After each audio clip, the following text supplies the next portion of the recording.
So here goes. Probably this is the last video of the job search games thing. I don't know.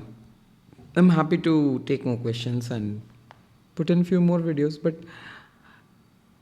like the Fermion app course that I had, this is probably the last one for that batch. At least what I'll upload there.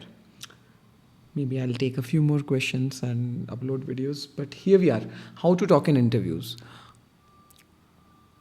This is very interesting. A lot of people believe that a lot of interviews are about problem solving. But I kind of disagree. I think it's not just the problem solving, it's the way in which you solve the problem and how you appear solving it.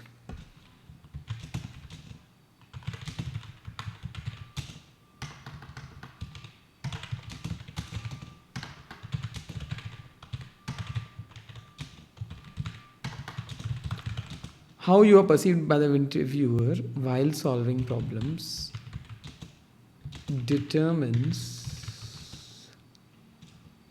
whether you are the best candidate or not. Which means how you articulate becomes even more important. So I'll share some advice here. Okay. So first advice. Use fewer words per 10 seconds.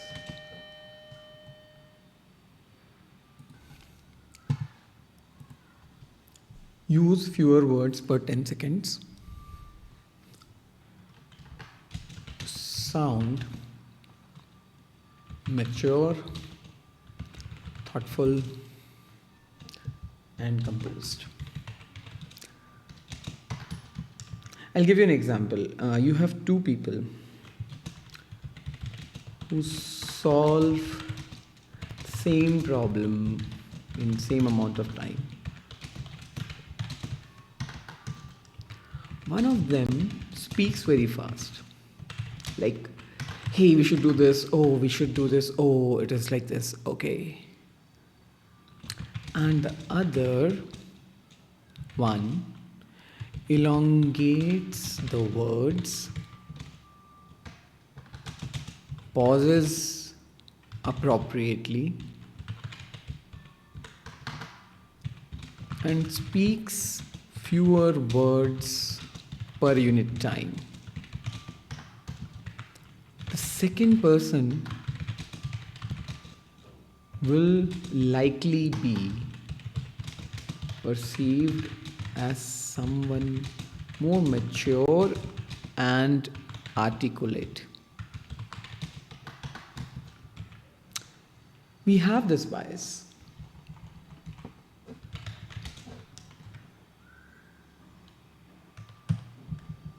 And we don't talk about this bias. It's like the Atal Bihari Vajpayees of the world are perceived to be smarter because they speak with more composure. They sound less scattered. They sound more structured.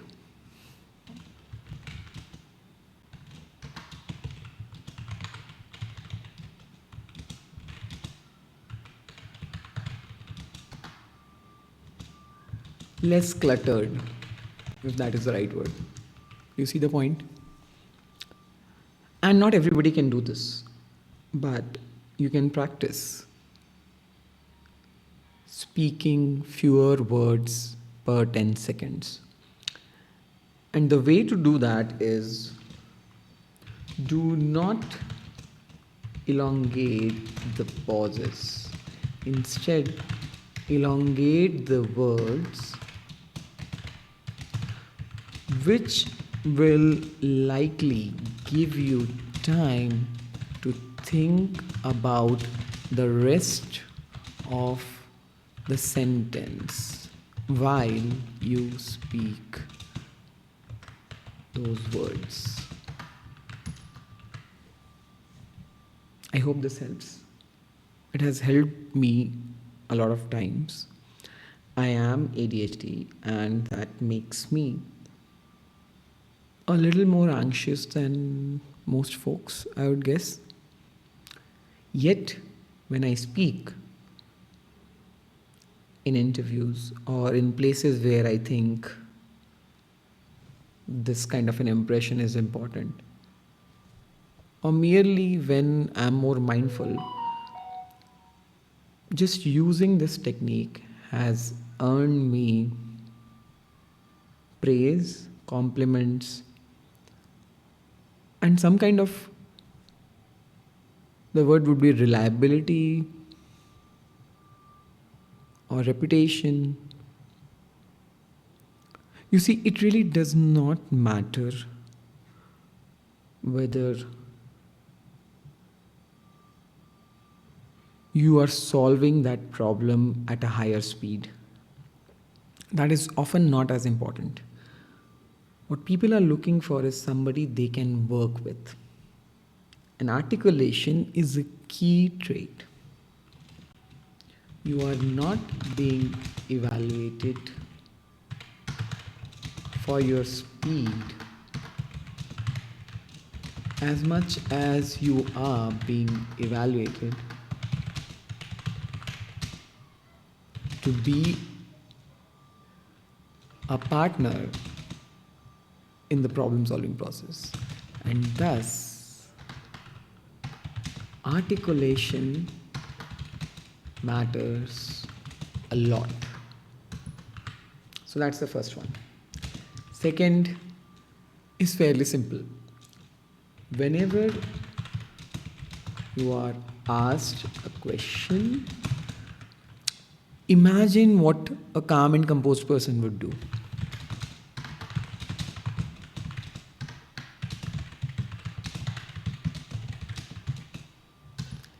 They will not be too excited to jump to solutioning. Instead, they will likely take a couple of seconds to think about the problem and might even ask for a couple of minutes to compile their thoughts. This would be their modus operandi, most likely. There are two parts here. First, most people are waiting to speak. They are uncomfortable with silence and thus want to fill the silence with what they think is an appropriate response. Appropriate, though hurried response. I'm here to tell you that you should not do that.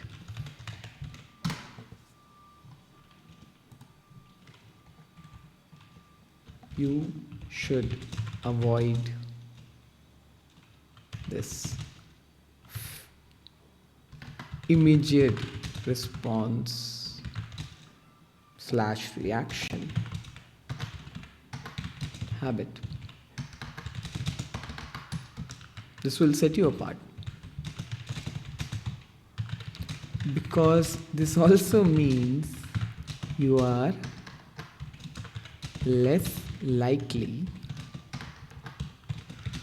to interrupt the interviewer while they are speaking.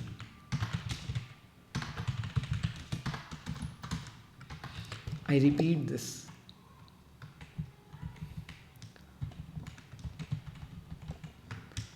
Most people are waiting to say something. Do not be like most people.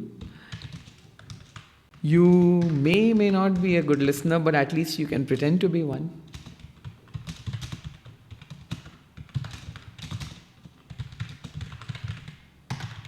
But by following this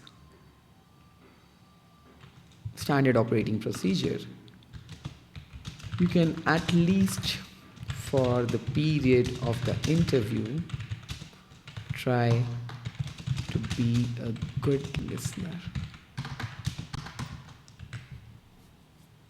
This is underrated. I'll go back to what I initially said. You can even ask for a couple of minutes to compile your thoughts. That's also uncommon. It feels a little more pretentious, so I would say use it with sparingly. But pausing before responding is non-negotiable, I would say. Cool. Third point is always validate plus clarify assumptions before moving ahead with analysis. This is underrated and surprisingly missed by most folks because they have often seen the same question elsewhere. But if you can slow down the process of problem solving like a calm and composed person would do, you will be able to impress the interviewer with your thoughtfulness and attention to detail. Cool. Now, the big one. And here I'll have to take help from my existing notes. Use low stakes or low intensity or low drama vocabulary.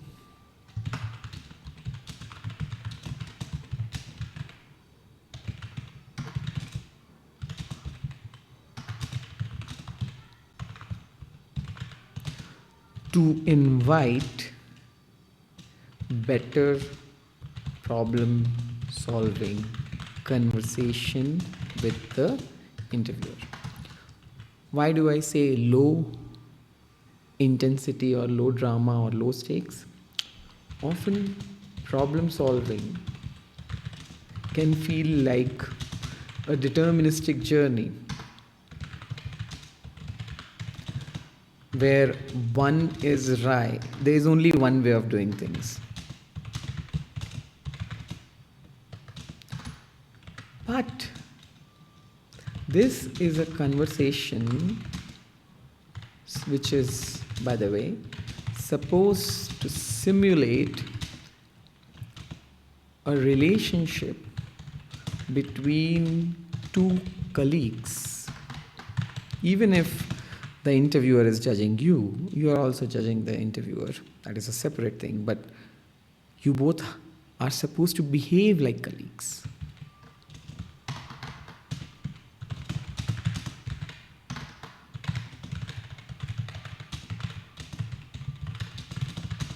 Behave like colleagues. And when you speak to colleagues and you use something like, this will not happen,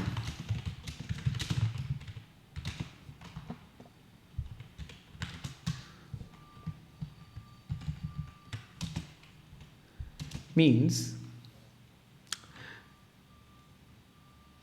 it has become a binary process. 1 or 0. Yes or no. So the stakes are higher now, and thus whoever said this, you, especially you if you said this, will now find yourself in a game of yes and no with the interviewer, instead of treating your approach as an open-ended conversation. So the other way to say this will be, I think this may not happen. That's one way of saying this.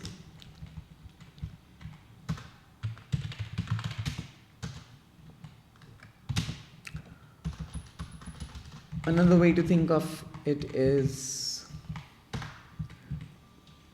I think this is a low probability event. Okay?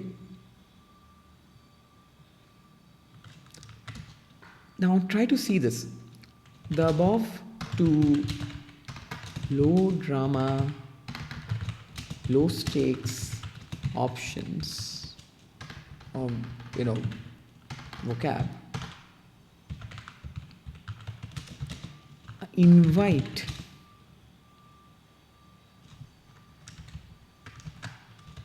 expressions, invite a more open-ended conversation.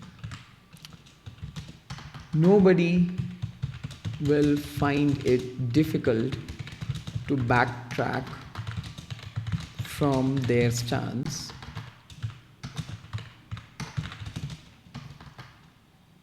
because the stakes were not raised too high. This is quite important in collaborative problem solving.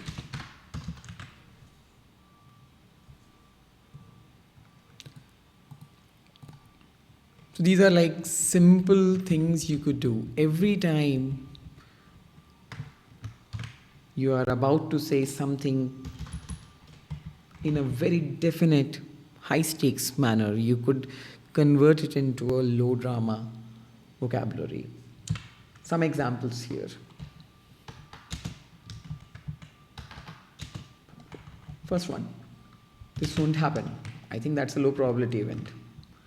This is the best way. No, instead of saying that, you could say, hey, this is one of the better ways to do this. I believe. Instead of believing, you could say, hey, my hypothesis is. But what happens when the user clicks on A? Instead of that, you could say, I'm wondering if using this approach, we will be able to cover a use case where, say, the user clicks on A. Low drama conversations sound boring because they are low intensity, toned down, sometimes loquacious, but they make the problem solving process less ego driven, because the parties do not aim to prove themselves right. And this is huge. In fact, I would say this is not about interviews anymore. It is about how you should be talking to your colleagues. Try it out. Whenever you use probabilities instead of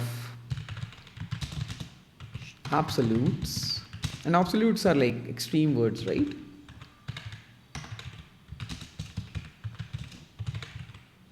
Expressions. You may sound less confident,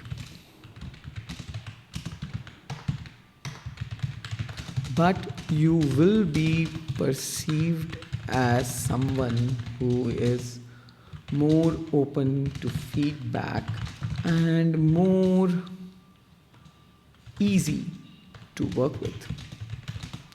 And you cannot imagine how rare that is. You are not there to prove yourself. You are there to prove that you are a good potential colleague.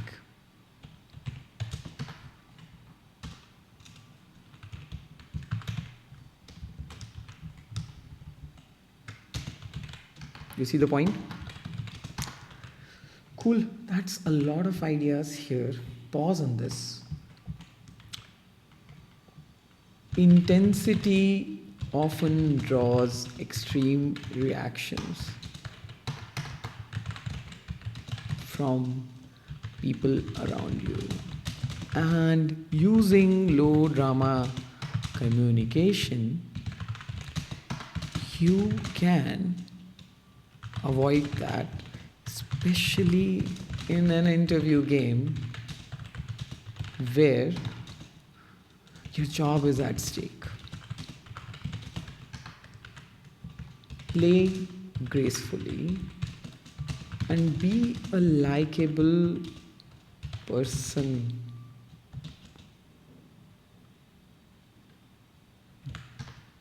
Okay? It is important to be a likable person. They are literally trying to test if your future colleagues would like to work with you or not. Okay? Cool. See you when I see you. And yeah, for the job search games for me on cohort, this might be the last video in terms of what I had planned, but I'm okay to consider 4 or 5 more questions at least, which I can create videos on. So feel free to DM me any queries you have, either on Twitter or just post it in the main channel. See you when I see you.